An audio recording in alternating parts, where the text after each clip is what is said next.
welcome to my bike shop. Come on in.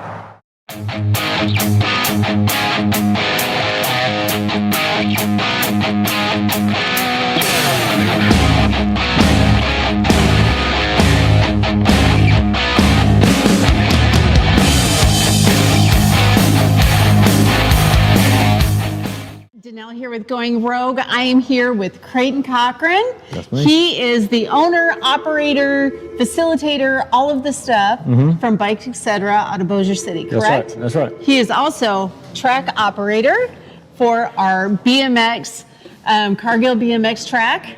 Yes, and you also are part of what, City Council? I'm on the Bossier City Council. You're on the boat. So this is like the man, right? This is the man. I don't know about all that, but busy for sure. Busy. So here we are. We're in your shop. Where are you located exactly? We're in the great city of Bossier City. Right. So right off of, what's right this off road? I-20. This is I-20 right here in front of us. This is the highway we're on is a Highway 80, or what we call East Texas Street. Gotcha. East Texas Street. East Texas Street. In Bossier. That's right. Louisiana. In Bossier, Louisiana. Yep. I love it. So tell us a little bit about your shop. How did it get started? How long has it been in business? 1990, Dad opened the store. We were in another location for 19 years, but Dad opened the store because we got into BMX. Oh. And in our town, there was a bike shop that did all the things, did a lot of mountain bike, road bike, did a little bit of BMX, but not a lot, didn't specialize in it. So Dad saw a need in 1990, left his job with the family construction company and opened up his own bicycle shop. I think with the intention that he was going to do BMX, but Right. Realized that to pay the bills, that wasn't going to necessarily be the case. And here we are today. What year are we in? 2026? 2026. Here we are. So 36 years in business. October, 37 years. Wow. Yeah. And you sell a little bit of everything. So if I look around here, which we are going to give everybody a tour, but if I look around here, I see everything from electric bikes, street bikes, mountain bikes. What do you think is your prime target market here? Or is it varies? Well, at Bikes Etc. So I jokingly tell people we specialize in the etc. because everything but bicycles walks in that door in some instances. We do. I got an elliptical bike sitting right over there. I saw that. You know, it's and so we get a lot of that. We get a lot of the, right now I'd say the e-bikes are really pushing hard. We do a little BMX business inherently because of the BMX track. Right. Our roads are so rough. We don't have a mountain in Louisiana, but we need mountain bikes because our roads are so rough. Yeah. So it's that kind of thing. So we do it all. And when Dad opened the shop, I was a kid, so I was on BMX bikes. Well, as I matured, so did the wheels the size of my bicycles. And I dabbled in this, I dabbled in that, and then it grew, as did I, and just naturally matured into what you see today. Gotcha. So you started this in BMX. What got you interested in BMX racing? So some kids down the road, when I was young, I was 7 or 8. It was 1987. Some new kids down the street moved in. They were older than I am, and we were skateboarding. They were big skateboarders. They had a half pipe in their backyard, and so I just thought those guys hung the moon, and I started skateboarding with them. Well, then all of a sudden one day they were all on bicycles, and I was like, I got a bicycle too. So I ran down and got my bicycle. We were doing this ramp in the front yard, and they're like, hey man, this kid, he don't care. He don't care. So they went down and went down with me and taught my parents, like, hey, we have a BMX track in Shreveport. Y'all should bring him out there. And we went out there they raced on Sunday back then. We went out there on a Sunday. I signed up and raced that day. My dad had to take all my bike apart, the kickstand off, the front brakes off, all the things. And I think I got third. I got third. There were only 3 people in the race.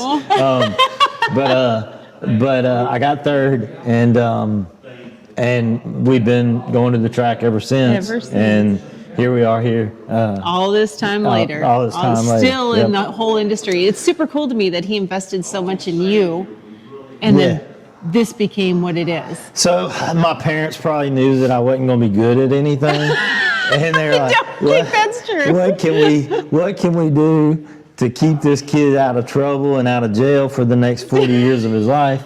And this is where we landed. This is where we landed. So, quite honestly, if my parents gave me my life. Right.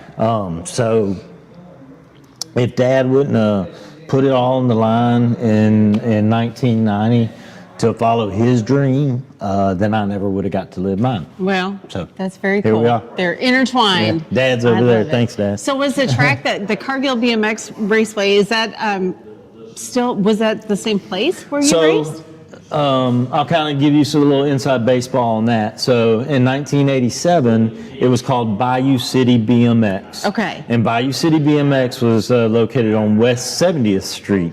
So West 70th Street is nowhere near Cargill Park right now. We started racing there. Dad was the vice president of the track at the time. I think I was only 10 or 11. And where we were was backed up to horse fields, okay? And the guy there was actually JoJo Tupperville's grandfather. Oh. Mr. Tupperville. Okay. JoJo might be able to add some more to this story. So, and believe me, he would love to add to the story. What I remember, again, I was a 10-year-old kid, but what I remember is somebody, I know it wasn't my dad. My dad's pretty good about locking gates. He locks ours every night. But somebody didn't lock the gate, shut the gate right. And Mr. Fester Van's horse got out and ran over. No. And it was like, turn in your keys. You BMXers are out of here. All I wanted was y'all to shut the gate, have a Budweiser cold for me when I came to watch racing, and y'all screwed it up. So at the time, the track operator, Terry Cox, who was the track operator even up until I took over, I guess at some point he had to get with the city. The city said, hey, we'll move you over to Cargill Park, but you have to take on the name Cargill Park. And fortunately, Terry had the wherewithal to call USA BMX, which at the time was ABA BMX, right? Right. And say, hey, we're moving, we're changing names, but we're not changing anything else. Like, kind of like the church is not the building. So the bike track was the same thing. Like we were a bike track, but we were just, the physical part of the track was not the track. So we moved the entity of the bike track to Cargill Park, inherited the Cargill Park name, and now here we are, track number 156. I'm proud of that. Really because of what Terry did to keep it. Yeah, he worked obviously and so really hard. I don't want his efforts to go in vain ever. Right. So I'm proud that we're track 156, and I'm very proud that we're one of the oldest still going BMX tracks in USA BMX now. So that kudos to Terry. And Terry I suppose, so how did you become the person to be track operator then?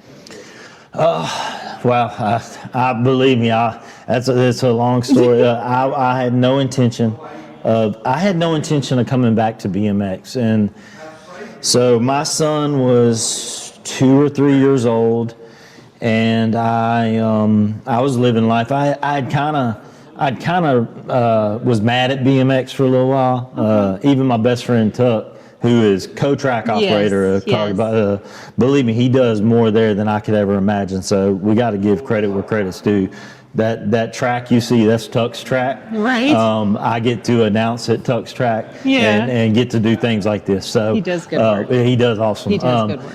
So me and him have always worked together, always been best friends. He worked at this bike shop, helped build this bike shop, and he'll tell you there was a time that I was anti. I'm not going back to the track. Well, a lady, a mom at the time, had some boys that were racing, and someone gave her the idea of reaching out to me that I could coach her boys up, and that I'd be the perfect person to do it. Aww. She came walking through the door. I didn't know her from Adam or Eve, and she come walking through the door.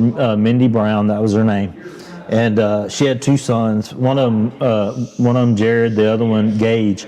Both of them super, super talented young men. And she asked me if I'd coach one of her kids. Right. Didn't even ask me about the other. And I said, ma'am, I said, I'm out of BMX. It was fun while it lasted. I had put so much into it before.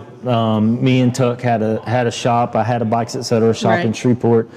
We had dirt jumps. We had ramps outside. I devoted everything, and I lost everything. Like, I lost that shop. I lost all the money.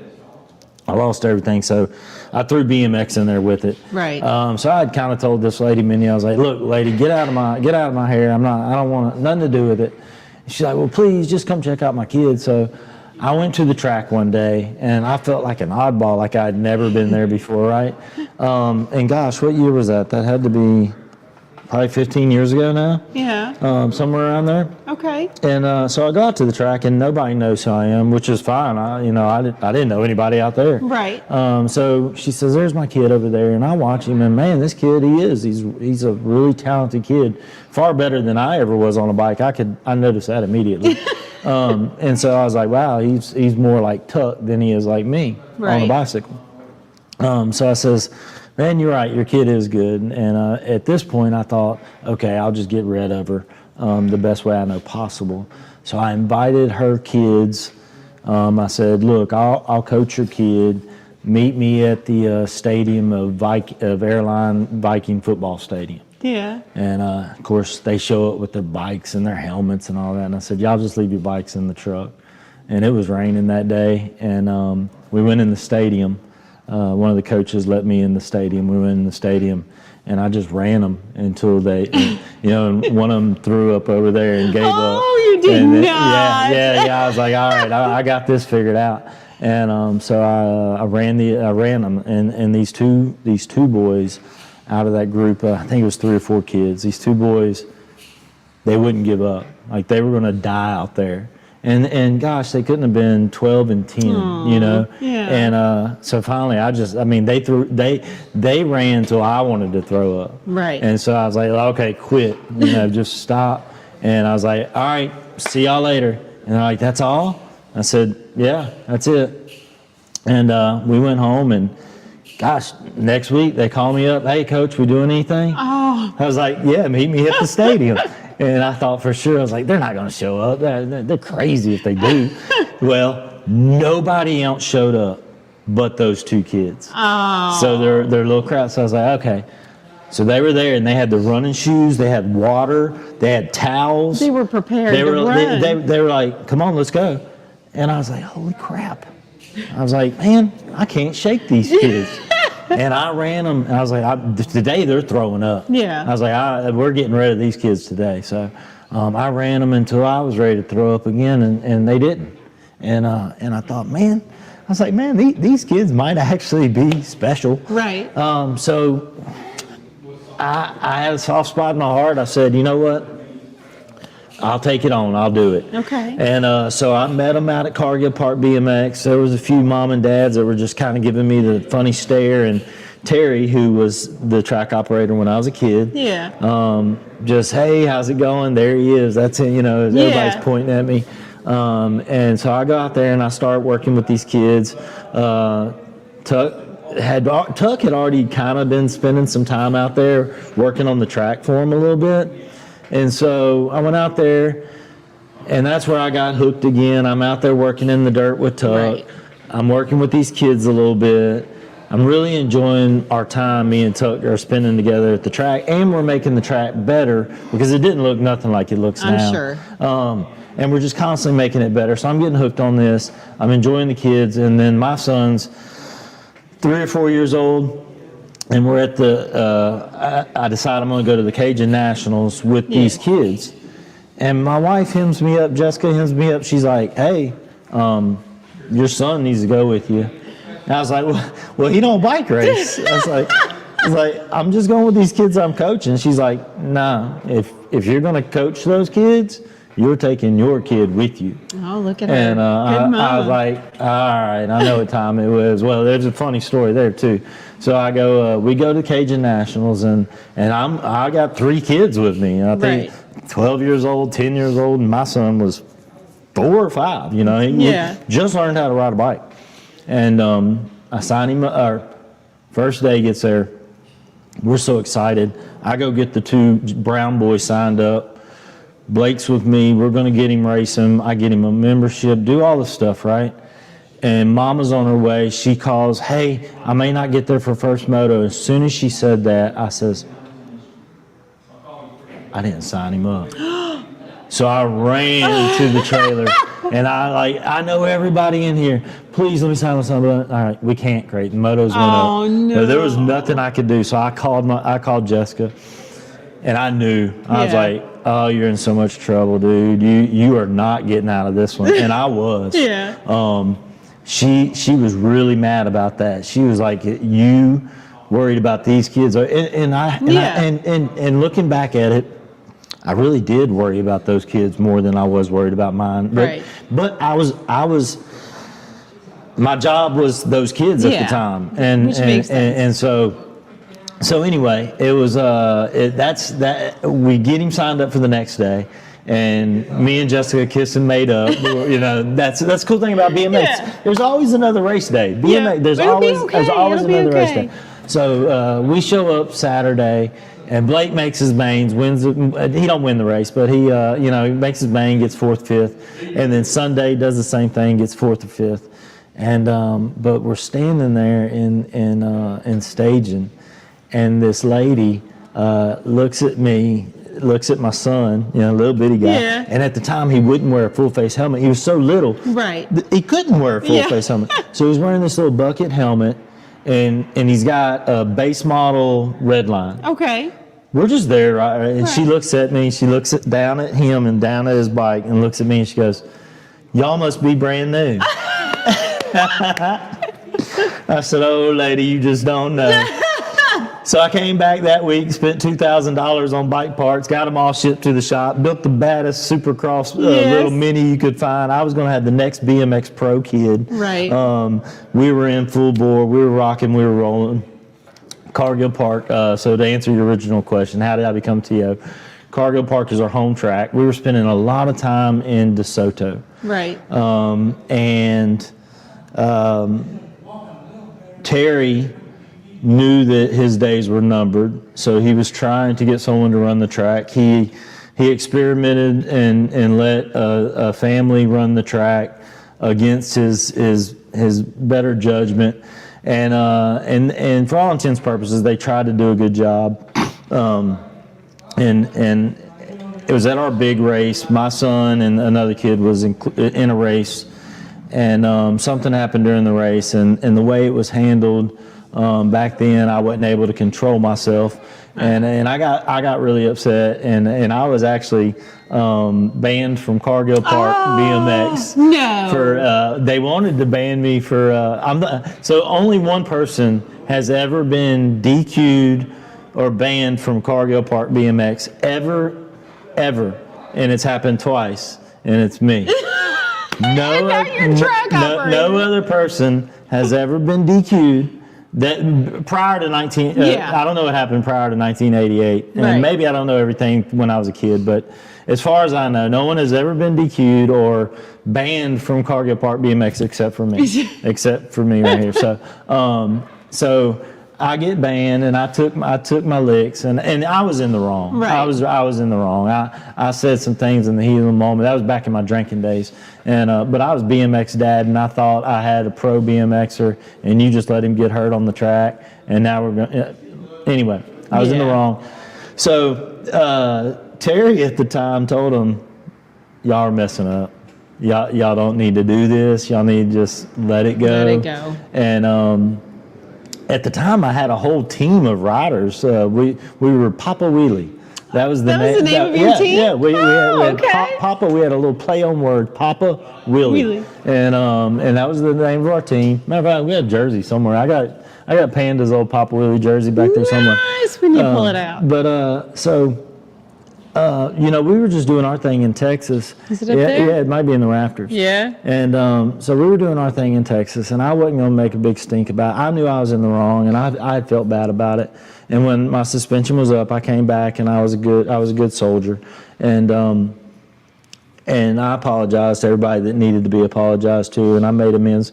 And luckily, thankfully, with those people, they were able to forgive me, and we became, and still to this day, are really good friends. Good. I say all that to say that at the time, Terry knew he had made a mistake. So, and Tuck wasn't going to go out there and work on their BMX track. That just wasn't going to happen. Right.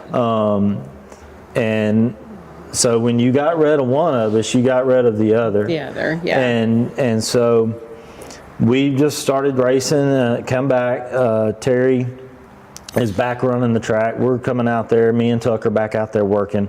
We're basically doing everything that we're doing today. And one night we were at practice. We were at Thursday night practice, and I walked up on the hill, and Terry was sitting in the tower up on our tower. We have a ledge, and Terry's sitting there, and I looked at him, and he just fell out. And luckily he didn't fall backwards, he fell forward. Yeah. And so I run over there and I grab Terry, and he wakes up and he comes to me, and when he looked at me, I'd already seen that look before. My mom had suffered a stroke when I was a kid, and I was like, oh crap, we got something going on here. Right. So I didn't even talk. I remember I was just like, come on Terry, we got to go. Right. I didn't call nobody. I told everybody, we got to go. I got to get Terry to the hospital. And he didn't want to go, but he didn't know where he was at. Right. He didn't know who the president was. He didn't know anything, right? So I get him to the hospital. Luckily, everything was okay. He spent a little time in there, but he got out of the hospital, and we ran the track for 2 or 3 weeks. And he got out of the hospital, and him and his wife came through the front door of here. Yeah. Terry had never been to my bike shop ever. Okay. So I knew what was about to happen. Yeah. Well, I knew. Yeah. I was like, oh man, I didn't want it to happen this way. Right. So Terry came in, and she says, hey, here's the track money bag. And it was a money bag. Yeah. And that's all it was. and here's a key on the money bag, which I already had a key. Right. And we think it's time that this goes where it should have went before. And I said, okay.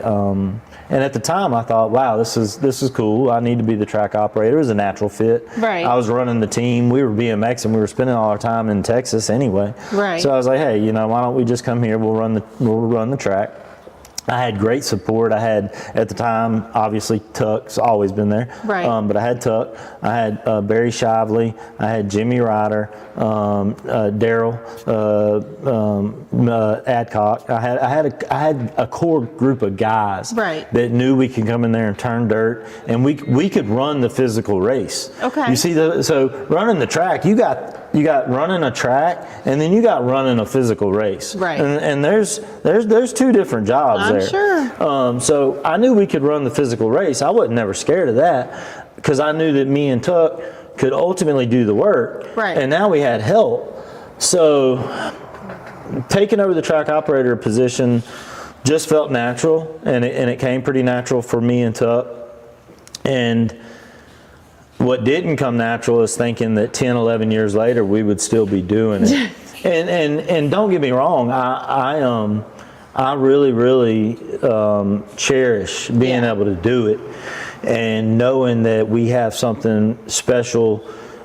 And I've told Tuck this before, dude, if it's just me and you out here, then I'm happy. Right. I mean, obviously we don't want that. Yeah. We try to put out a product. We try to put on a show. Right. And that comes from Terry from 1987, 88 is when I showed up to the track, I heard my name on the speaker.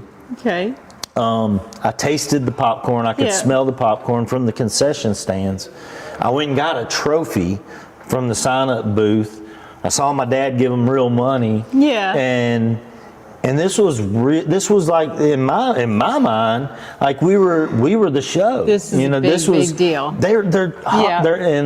And Terry also happened to call bingo back in the 80s and 90s. And my grandma took me to the bingo parlor one time, and Terry was up there announcing. So I thought Terry announced everything. Right. So we were at the Independence Bowl one time. When I was a kid, we were at the Independence Bowl, which is a college football thing, and I heard the announcer, and I was like, "Dad, is that Terry?" Yeah. And so in my mind, what we just did was a big show. Yeah. And so when we're out there, when we drive through the gates, it's very important for me to remember what 8-year-old Craton thought. Right. And I want 8-year-old Craton to be all over the place. Right. Like, I want every single one of those kids to think when they go home, wow, that was awesome. Right. Mama, did you hear? He said my name when I was coming around the second term. So it's important to me, the experience. Like, asphalt turns, awesome. Concrete hills, awesome. Red dirt, awesome. Glue the track, great. Put a roof on the track. I don't care about any of that. I mean, it's obviously part of the job, and I love doing it. Yeah. But really what I care about is what the kid says to himself when he lays in bed at night. Right. That's what I care about. Like, what's his highlight reel going like? And it is the voice in his highlight reel Terry's. Yeah. You know? And that's what I think when I track operate Cargill Park BMX, and that's what I want every kid out there to experience. Right. You know, we have to take their money, and gosh, I'm so grateful for where we're at right now at Cargill Park BMX. I mean, for us to do what we do on Saturday, okay? Let's just break it down. Sure. Friday day, at some point in time, Caleb Tucker goes out there by himself, unlocks the gate, opens the gate, goes and preps the track. That track didn't get like that overnight by itself. Not. Yeah. He goes out there, and people don't understand how much he fine tunes on that track. Like, why is your track ride different than others? Number one, a rider built it. Right. Okay? It's rider built, it's rider maintained. There's never going to be a time you go out there and ride and Tuck's not riding with you. Right. So that track is getting ridden by the very hands that sculpt and mold it. So, and he's very, very talented, not only as a rider, but now we have 11 years of experience of getting to spend money on whatever toy we want to get. And he's like, get me the one with the air condition. I want tracks and I want joysticks. And I'm like, done, and done. I can do that. Yeah. So when you have all that going for you, you have that on Friday, then Saturday comes. And Saturday, on my way out there, I guarantee you the gate's already getting opened by one of the dads, a Cornette or a Lee, or the best concession stand in all of BMX, our concession stand lady, Miss Susie. So the gate's already going to be open. I may or may not be there. I may be on my way. Mr. Jim is 99.9% of the time going to be in the sign-up booth. Mr. Lee is going to be over at the metal building taking care of our loaners and our helmets, which, what a blessing that's been for us, because I truly think that what we're doing over there, and I'll give all the kudos to Mr. Lee, because I've told him, I said, look, if I can buy you a bike, I'll buy you a bike. If I can buy you a helmet, I'll buy you 5. Right. You just tell me what you need. And I truly believe that that's why we have 10 motos now. Right. I really do think that loaner system and all that, like it really does help.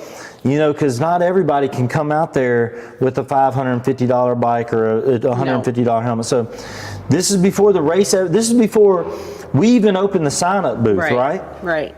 Tuck's out there working on the track. Mr. Lee's over here getting ready. Mr. Jim's getting the computer set up. And my wife who you never see at the track, has already entered. I think I met her once. And believe me, it's not because she don't love the track. Right. It's because she's busy with my kids who are not doing BMX. And I am so thankful for Jessica Lovey. Thank you for letting me get to go keep doing my dream, which is being a track operator at Cargill Park BMX with Caleb Tucker. The day that something ever happens to him or he leaves, I'm gone. And that's just how it is. We'll get back to what we do. So you got all these moving pieces while the track's getting prepped, while all this is happening. I show up, I walk in, I unload my stuff. We get bum rushed by everybody. Right. And it softens my heart because there's some Saturdays I'll get halfway to the track and you got to drive over Cross Lake Bridge to get there. It's like a 2 mile long bridge, nothing but a lake down there. I'm like, I just want to drive into that bridge. I just want to drive off and forget all this because it's Saturday. I've done worked all week, you know. Right. So, but I get there and about halfway through signups, after I've mingled with a few folks and I'm in the zone, so to say. I'm in race mode. I understand the show's going on, and people that are happy to see me have blessed me and come and said hello and shared, you know, how their day was going. Right. And I'm doing the signups, and Jim is just taking it. I'm telling you, Jim is awesome because you can walk up, and while you're talking to me, he knows every one of the Eccles' first names. And I do that takes a while. I do the announcing, and I know none of y'all's names. Like, and you're in the system. Dan's in the system as Jerry. Yeah, I know, that's true. And I call him Big Pumpkin, Big Papa, Big Jerry, I mean everything but Jerry. And so Jim actually has y'all signed up before I take your money. Oh. That's how fluid this system at Cargill Park is working right now. So he actually has you signed up, and unless it's a new person, he knows them. Right. So while I'm chit-chatting with you and you're looking at me like you got us done, he's already got you done. And like, so me knowing that, and me knowing that Lee's over here, and me knowing that Tuck has all that covered. Right. It frees me up to chit and chat with you, chit and chat with Big Pumpkin, chit and chat with the Cornets, and build a relationship with the kids because those are my best friends. Right. And so I like to talk to each and every one of them, and it allows me on Saturday to be a track operator, organizer, and just come out there and have fun. With one of those pieces missing, it is so much harder to do our job, which is one. With Wells not opening the gate early, with Mr. Lee not doing the box, if Susie misses one day, with Susie missing one day at the concession stand, like I truly believe people don't show up because of that. Right. And like, we can't get you know, what was Minister's favorite? Grilled cheese. Grilled cheese. No, we can't get our grilled cheese from Susie. We're not going. Everything that gets put into running that track, the way it is running and performing right now, takes every single person that's doing it. And I welcome anybody. I say, hey, we need 3 people to do every single job. Right. So, you know, I don't care if they're young, they're old. Wells has announced at our track. Tuck's announced at our track. And I wish he would do it more because I think as he does it more, he'll grow into it. Because I didn't get there the first time, you know. Right. And I still don't think I do a good job. No, I think you do. Man, they pay people to do it. I know they do. I do it for free. So people get paid to do it, and then I do what I do. Right. But I do appreciate that, and I do have fun with it, and I do have fun with the kids doing the announcing. But there's so much more that goes into that track. And then take all of that info, put it in a backpack, put it over my shoulder, come back home, and Jessica does it all again on Sunday. Yeah. And so it's just it is so much that the people in the parking lot don't know. And I am not trying to get it out there that we need praise for or I'm not going at that angle. I'm just saying that there's so many moving pieces that make what is happening at Cargill Park so special right now, that with one of you missing, listen to me folks, with one of you missing, it ain't the same. It ain't the same. It's not the same.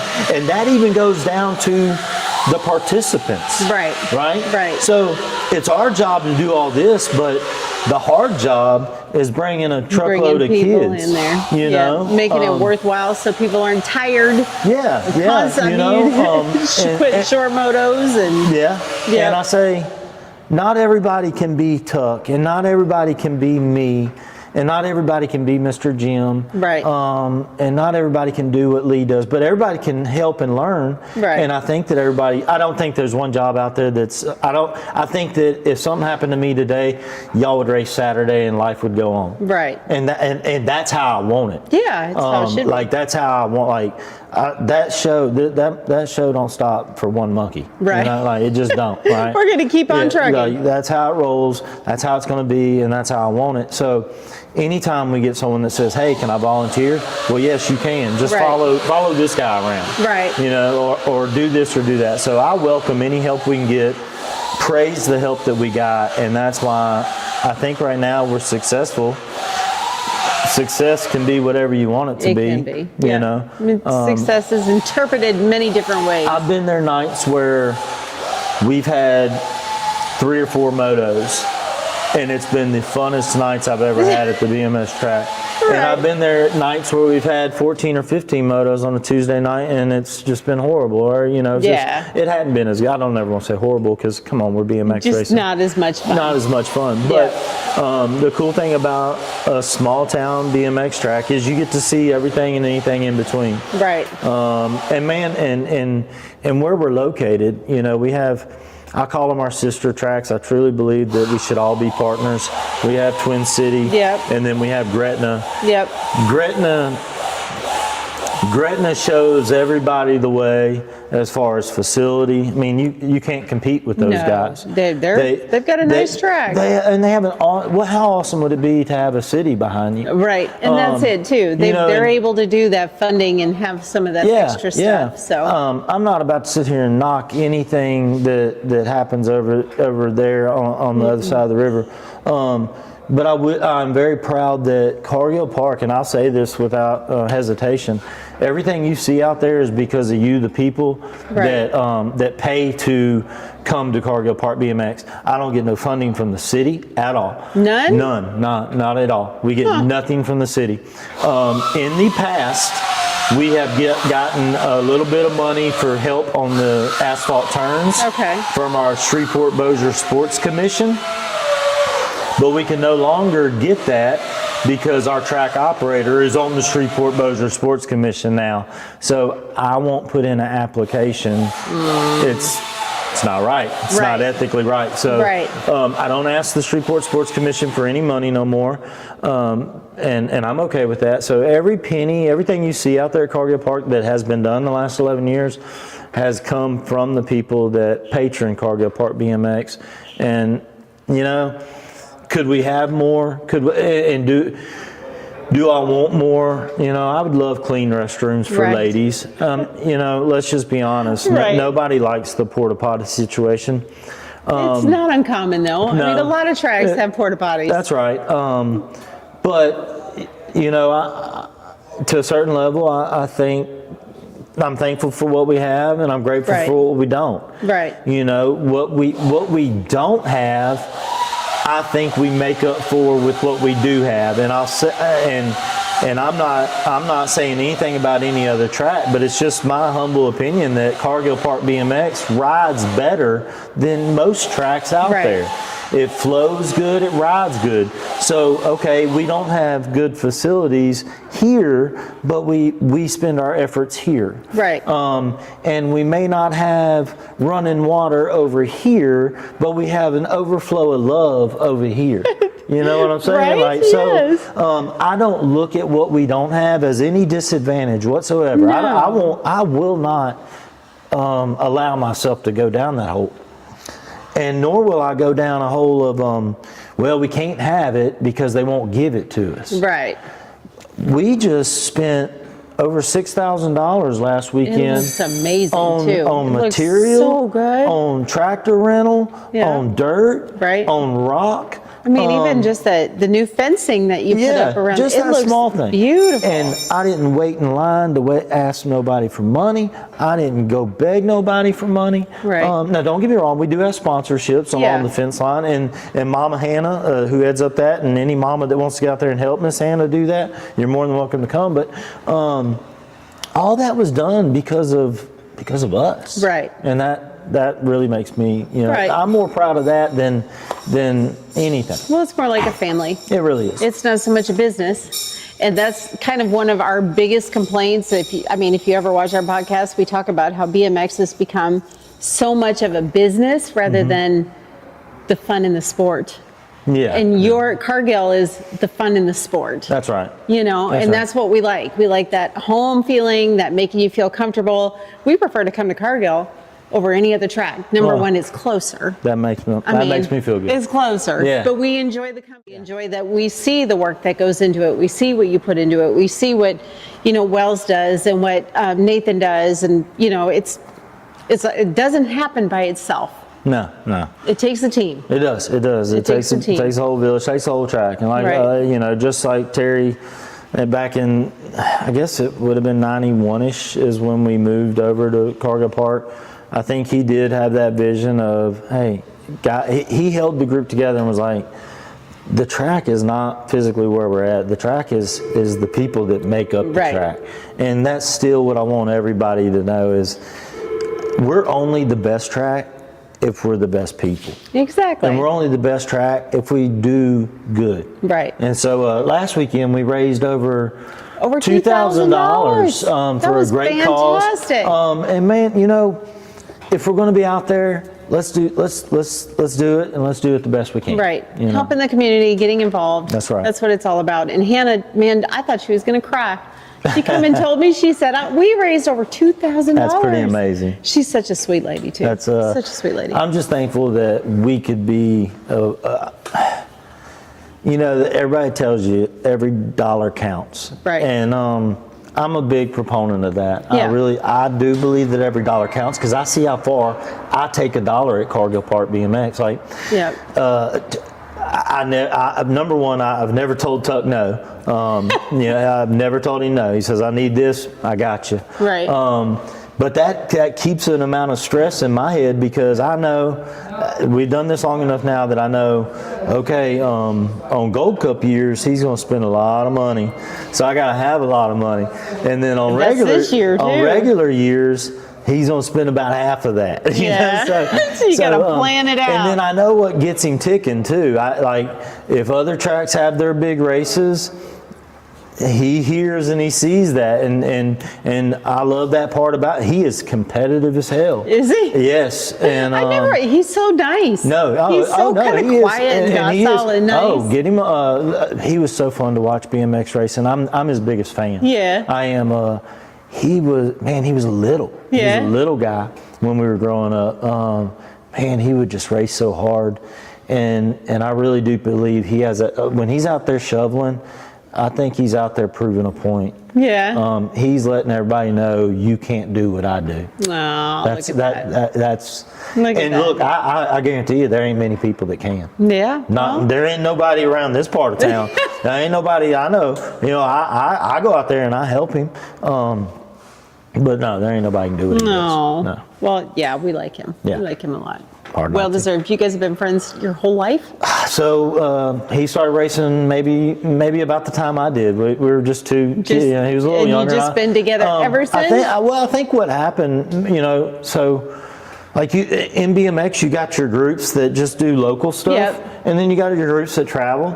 And so his mom recognized, like back then, you would stay at the Motel 6, and there was a Denny's out front or a Kettle. Right. You remember the Kettles? Yes. And so we always spent a lot of time, and I think it would happen by coincidence sometimes, and then just sometimes my dad would tell Caleb's mom or dad that, hey, we're going to stay at the Budget 6 or whatever, and we're going to be at the Kettle. Right.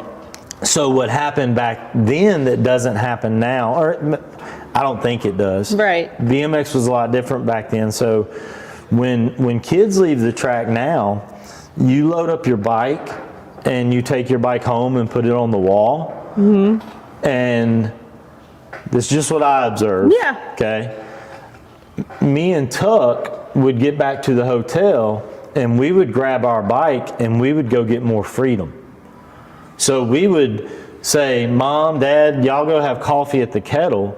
We're going around the corner where there's a curb and we're going to ramp until 10 at night when you make us come in. And we would do that at home too. Right.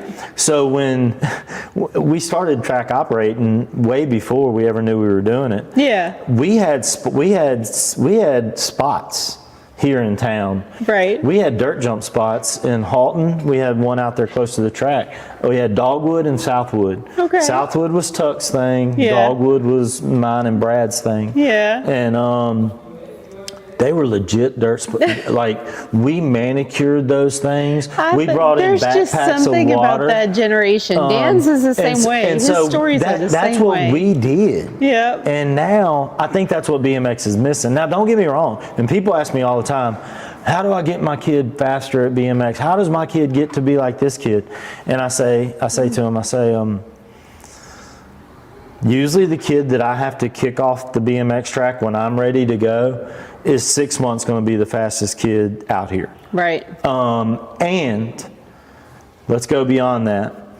If you go home and you pull in the driveway and your kid's bike is sitting in the garage where you left it after you left the track, right, natural talent's only going to take you so far. Yep. If your kid's tearing up his bike because he's out riding it and just manualing till he can manual around the corner, right, that kid's going to be the better kid on a bike every single day of the week. Yeah, he's got more practice. He's got more practice. But not only that, he has a desire. See, right. Mom and dads, you can't buy some things. You can come in here and you can buy speed, you can buy wheels, you can buy handlebars, carbon forks. Right. Oh man, the latest, greatest helmet, 6D helmet, that's going to make you faster, right? It has to. There's a kid out our track right now with two of them. Last name's Sharpshire. Yeah. They wear camo cargo pants. Yeah. They wear maybe matching socks. Right. And these are a lot like the Brown kids that I coach. Bullet head helmet that they got loaned out, $550 bike, and those kids are flying around the track, right? And you go to their house right now, I guarantee you they're on the dirt bike, they're on something. Yeah. And those are those are going to be the ones. They're going to be the ones. That was Tuck, and I was doing the other stuff. I was working on bikes and I was doing other stuff. Well, so. that's a needed thing too. Yeah. That is a needed thing too. That's right. I mean, and obviously it's taking you places. Because look at this place. This is awesome. Well, this is, again, it's accumulation of a whole lot of effort by a lot of people over almost 4 generations. I mentioned Tuck worked in here for 5 or 6 years. Right. He helped build this shop. He helped build the shop that we had in Shreveport. I have my mechanic back there, main mechanic. William has been with me 20-something years. Oh, wow. Yeah. That's a long time. And you'll see him. You must pay really well. No, it's... I wish I could say that, and believe me, if I had more, I'd give it to them. Right. And if Cargill Park could pay for anything, I'd pay for everybody's membership. Yep. And we have before. We all want to be there. We all want to do it. But, we all want to be there. But no, and then I got Dennis back there, and Dennis has been with us now 7 or 8 years, maybe 8 or 9. Time flies by so fast, and I wouldn't get to do what I'm doing outside of here if it wasn't for him. Right. The school board that I did before, now moving to the city council, I wouldn't get to do any of that stuff if it wasn't for these guys back here and the sacrifices that my dad made and the sacrifices that my wife makes every single day. Right. There's last night I think we saw each other at 9:15. Aww. You know. Race nights, I get home. Heck, y'all get home maybe about the same time I do. Yeah. You know, but that's, she understands it. I understand it. Tuck understands it. We know what we're doing here, and that's That's how it is, and it's our calling right now, and that's and I'm happy with it. I'm like I said, I have to talk myself into it sometimes, but for the most part, it's because it's sometimes your whole world is surrounded by bicycles. Yes, think all about the time. it. Your whole world is surrounded by bicycles, so it becomes a job all the time. Mm-hmm. You have to remind yourself that it's not necessarily a job when you come to the track anymore. Yeah. You have to remind yourself, I'm not going to work. I'm going to hang out with my other family. That's right. So. And at the end of the day, Craton Cochran's life, my daily grind, my hardest day, my worst day is better than most of y'all's best day. Probably. And I believe that's because God has blessed me that way. Right. So, you know, hey, That's awesome, if coming out and spending my Saturday night with you guys is the worst thing I got to do on a We're Saturday, not always the best company, but but like I said, it's what a blessing I have. And again, my mom and dad laid the groundwork. I wouldn't be here doing this if it wasn't for them sacrificing everything. And then, like I said, just the multitude of people that sacrifice to help me. I have Uncle Henry back there. Yeah. Uncle Henry is the old BMX race dad that I call him to come work part-time for me. Aww. And he does it because he feels sorry for me. Not because he needs my money. He just feels sorry for me. You just feel because you get overwhelmed. You have too much to do. He gets me out of a bind. So that's nice. I think I told you before, none of this is my fault. I just get to live out. I'm the quarterback. I get all the praise, and everyone else gets none of it, and I deserve none of it, and I get all of it. And it's really hard sometimes to be that guy, right? Because not everybody appreciates that all the time, and it gets hard. It gets hard. It gets hard. So let's kind of steer away. Tell me about this collection you have here. You have a huge collection here. Yes, we got a lot of cool things in here. I got a lot of jerseys that mean a lot to me. So let's look at them. Collection. I say it's not a bad thing, but it's a true thing. Is none of this stuff was mine. None of it. None of it. None of it. No. Well, I saw you have this was yours right here. I mean, yeah. One of those were there. I saw your name on one of those. Yeah, so I got a few. And so this is a buddy of mine's old helmet. I got a couple of Grady's wrecked helmets. I got a Chris Kennedy. This is when Chris Kennedy went. No, I'm sorry. That's Chris Kennedy went down at DeSoto and broke his wrist helmet. This is the Dirty Panda helmet. The Dirty Panda. In Florida, went down and broke his collarbone or something in his shoulder. Right. Went down. I'd say he messed up his head, but his head was messed up before he went down there. I'm a humongous fan of Gork.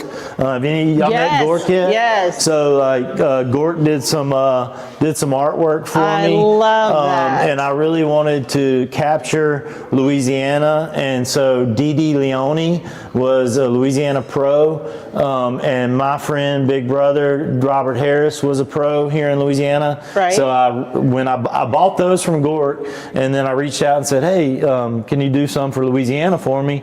And he hit Dee and he hit Robert for me. That means a lot to me. Right. I got me a Bubba Harris signed jersey. Bubba Harris, when he was in his heyday, I think in his championship runs, his mama passed away. Right. And so I got one of the cool, instead of saying Harris on it, so cool. He gave me one that they did this. And been around and been to enough grands, and I remember when he wore these jerseys. Yeah. I was at the races. I remember, man, his mom passed away, and the whole BMX community just rallied behind this dude. That is so cool. One of the coolest guys I've ever met in my life, and is Tommy Zula. Yeah. Tommy Zula, pump track world champion. Okay. I got his autograph over there. Pump track world champion jersey that was worn from Tommy Z.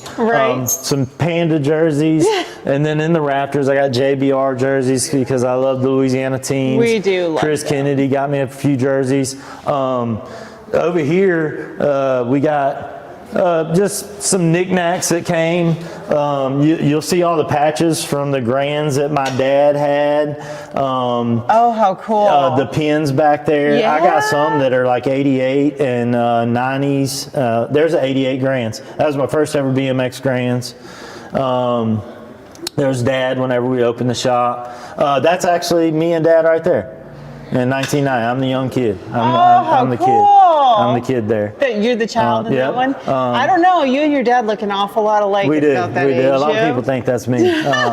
And I wish that I was timeless like that. Leadville 100 by my man Matthew Davis. We actually, in the road bike racing world, we've won national championships with Matt Davis back there. He went and got me a belt buckle. He had a couple of them, brought that to me. He said, hey, you've done this for me, you've done this, you've earned this belt buckle. So there's only two Leadville 100 belt buckles in Shreveport Bossier. And you have one I got of them. one sitting Look right at there. that. So we dabbled around in that. So what about some of these older bikes? Now I see you have some of them are for sale, but well, you know what they say, everything's for sale. But some of this stuff isn't even mine. So the Evil Knievel bike up there, and this PK Ripper belongs to a friend of mine in Bossier City, Zane Nipper. Okay. And he just leaves them here.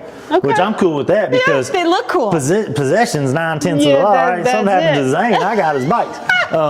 But anyway, but the rest of it I have collected, accumulated. But again, none of it was mine. You know, like little nitpicks here and there were mine, but I didn't keep it. I needed beer money back then, so I recycled. If you saw what I took to a recycling plant, you'd throw it. But old bikes that have come and gone through the shop. This is a really fun one, the Moto Mag, because it looked like it came out of River when I got it. It's the first one that me and Dennis back there teamed up and did.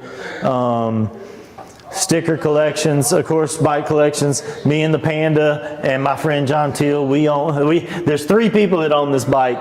John Teal owns the wheels, the Panda owns the bike, and I own the pad sets. Oh my goodness. You know, so it's a collaboration of folks to get to that. And then we got a lot of stuff just hanging on the walls. Right. Memory, I mean, you got 38 years of memories back here. Here, I'll show you what started. Yeah, you want to see what started this? Yes, the whole I thing? do. Absolutely.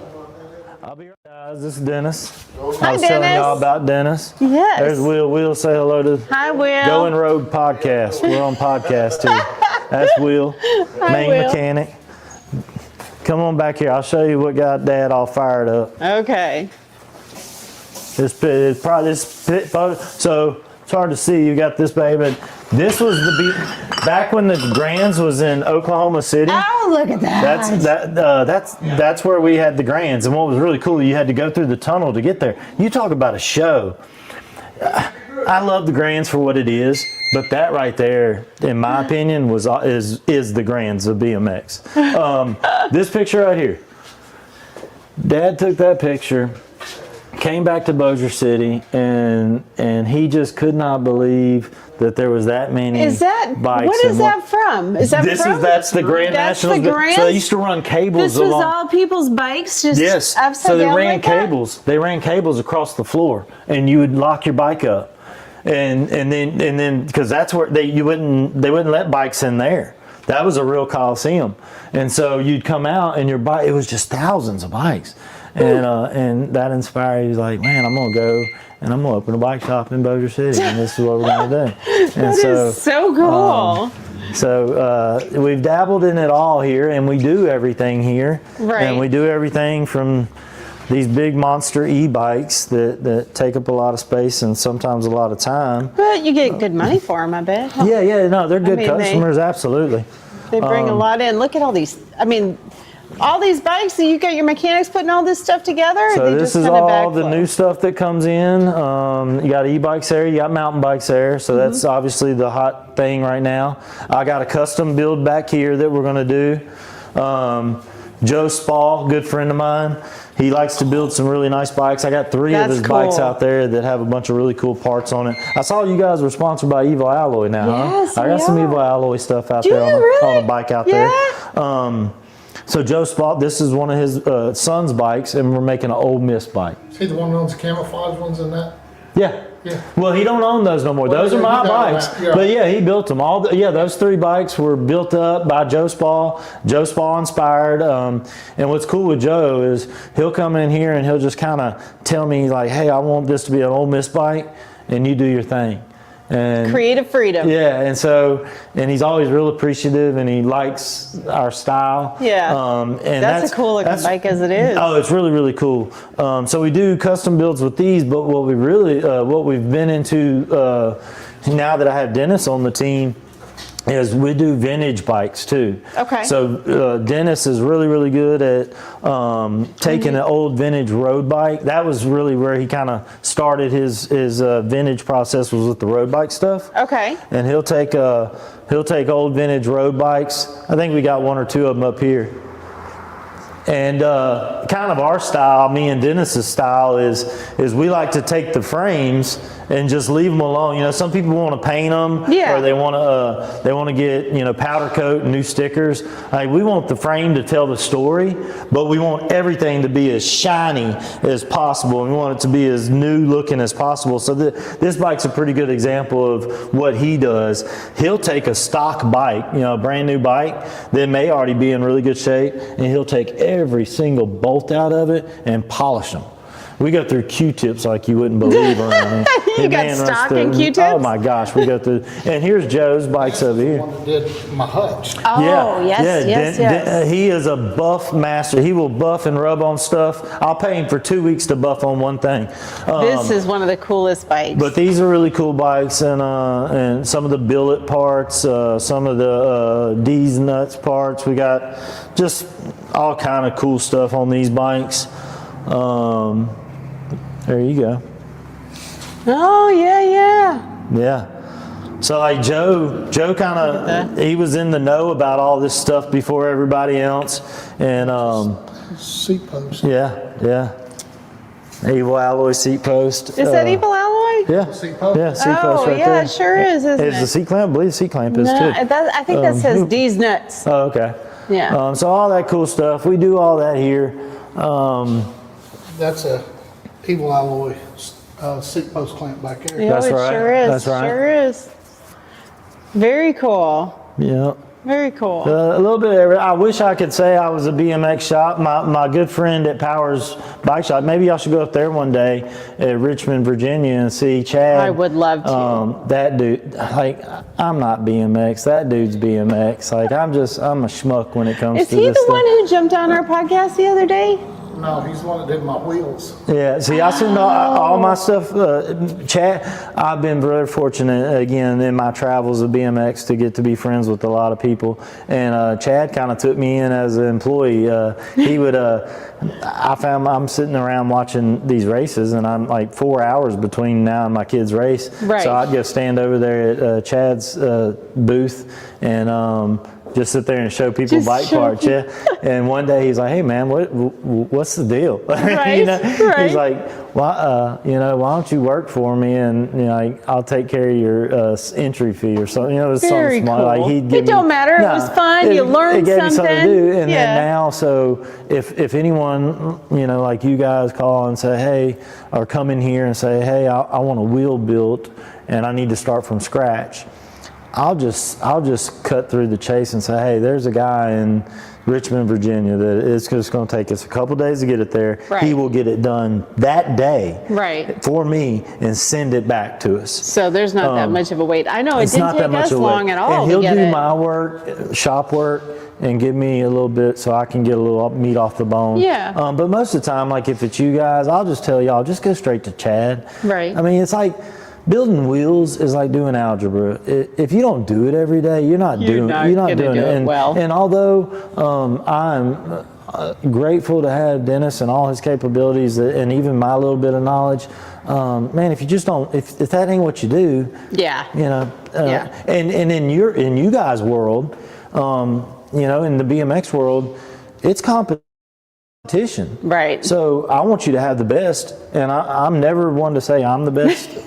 Chad Powers is the best wheel builder in the United States, period, bar none. So I think the fact that you have such a wide variety, like you have like this super cool, almost museum style design. You have the family element. But you have something for everyone. It's not, there's nothing wrong with that. No. There's nothing wrong. You can still love BMX and still love a road bike too. That's right. That's right. It's okay. Yep. It's okay. That's right. That's right. And we do it here. Like I said earlier, we specialize in the et cetera. So some of the stuff that you see in here we're working on, it doesn't even really look like a bike shop, but we do it. We do it here. You do it. It's how we come every time we're in town. We usually stop by, unless we're going to the track. Then we go to the track and we go home.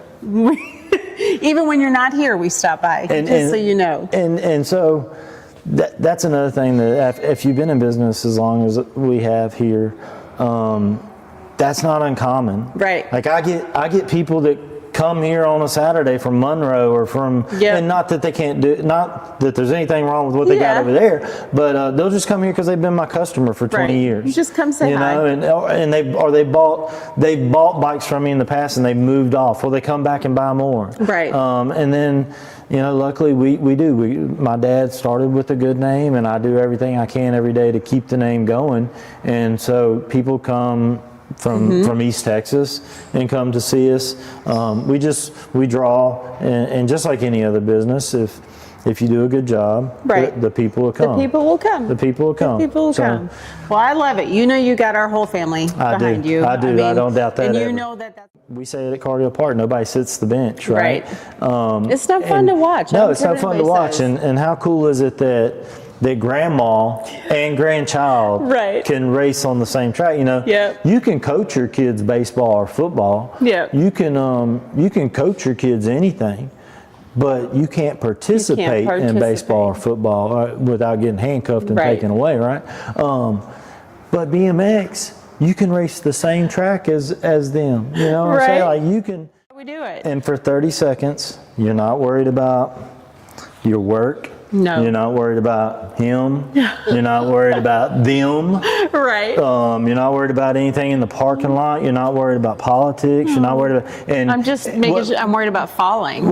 Crashing. What's cool about my job there is I get to do it every 30 seconds. Right. I get to, and I try to live the race as I'm announcing it. So you do good. That's what I tell you. It's the best 30 seconds of your life right here. Right. I'm going to tell you too. When we're on the track, sometimes Dan and I will be on our way home, we'll be talking. I'll say, "Did you hear what Craton called you? Did you hear what he said?" And he'll be like, "I can't hear nothing out there." But when I'm racing and I hear you say something, I'm giggling as I'm racing. So it just, he don't hear you, but that's because he's kind of deaf. And I got, so I try to, during announcing, I try different things, and I've tried rambling on. I've tried making jokes. So when you call him Big Pumpkin, was that by accident, or did you really just say it? No, you remember that day he was wearing an orange jersey or something. I said, "He don't look like Big Papa. He looks like a big pumpkin." I didn't know if you just forgot. I think he had just a big orange jumpsuit on or something. Was it the box one or something? State jersey from JVC. Hey, you look like a big pumpkin. Right. That's right. I like it. Hey, it's stuck. It's stuck. Well, so that's been really neat is that I'll call a kid something in a race. And I may not even do it on purpose. And next thing you know, their mama will come up and say, "Hey, that my kid tells everybody that's their name now. And I'm like, okay, that's kind of cool." So when it sticks, like Mia Poche, the boss lady. As a little bitty girl, I tread light around her. I was like, she's feisty. That girl right there. She's got some spunk. So we got her that name. I'm pretty sure that started at Cardio Park, and I may have been the one that did it. I don't know, but it stuck, and I love that part about it because that's their story. And I told you earlier about my story, and that's just what it all boils down to. And in this life, we're all here for a short ride, right? So what was your name growing up? What'd they call you? Cruising Craton Cochran. Cruising Craton Cochran. And believe me, I was just cruising. Cruising Craton Cochran. I was cruising, and I wish I had my old helmet, but I don't. And Tuck was the Cajun boy.